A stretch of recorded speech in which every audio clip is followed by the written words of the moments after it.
Hey guys, welcome back. My name is Natalie and I'm a Carolina homeschooler. Today I want to give you a review of Essentials in Literature. This is what my 7th grader is using along with Essentials in Writing. When I was researching this product, I couldn't find any reviews, any unboxings of this curriculum. I found the Essentials in Writing part, but I couldn't find anything for the literature section of it. So I decided to purchase it blind and post my own review, my own personal thoughts, honest opinions of this curriculum. So let me turn the camera around and I'll walk you through Essentials in Literature. All right, guys, so here is the Essentials in Literature. This is book number 7 for 7th grader, and it has 4 different sections in it. This book has fiction, nonfiction, a novel section, and poetry, a poetry unit. The short stories do not come with the curriculum. You have to kind of seek them out on your own. If you can't find them, you can always contact customer service. They are fantastic, and they have a PDF version of each of these short stories and poems that they can give to you, and they are just fantastic over there. They're easy to work with, and they're just amazing customer service. So I love their customer service.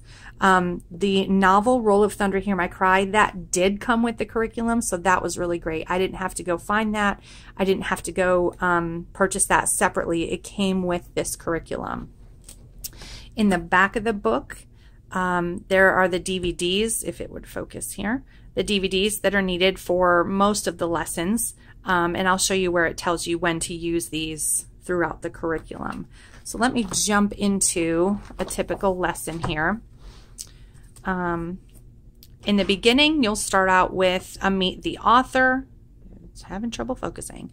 A little research activity, and there's a little book icon here. That means you read it yourself. There's no instruction online or on the DVD.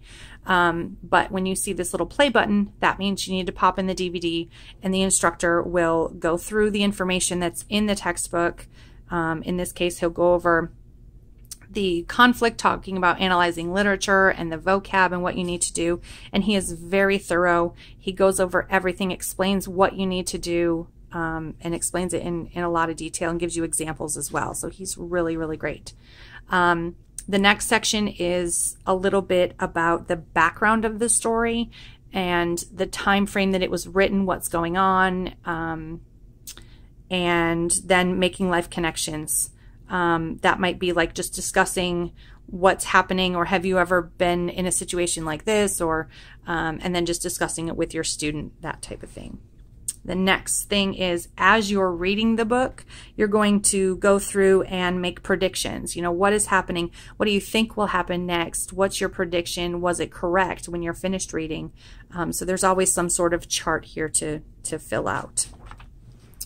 Then there's analyzing literature with different elements. Again, you're going to pop that video in and watch that, and he'll go over all of this stuff, how to in this case, you're going to be talking about setting and point of view, and then you'll check their comprehension, and then they'll have a connection reflection, which just has a few questions that they can answer.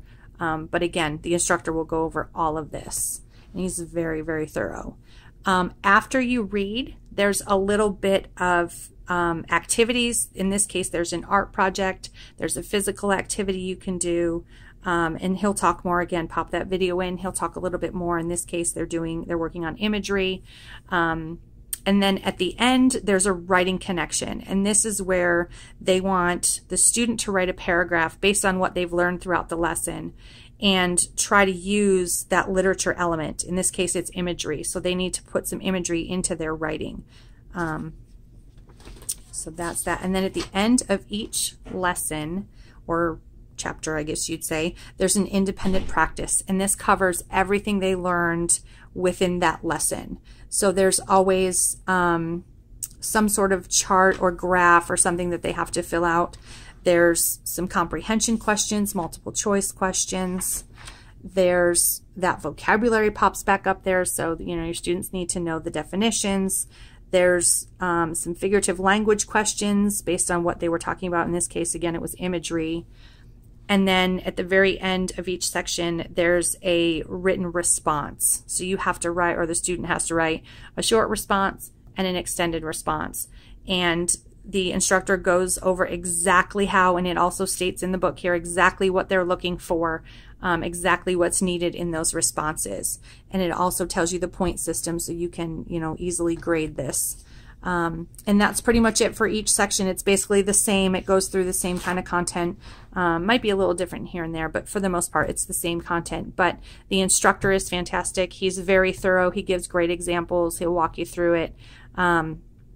He's great. And the customer service, like I said, is just phenomenal. If you can't find a story or a poem, they will be happy to send you a PDF of that, and they're very responsive and just, they're awesome.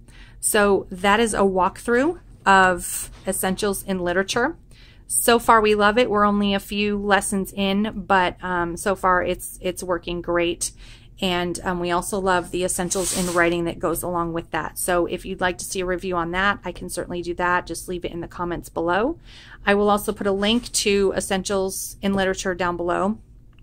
And if you can like and subscribe and hit the little bell to get all of my latest videos, that would be wonderful. I look forward to seeing you guys in the next video. Take care.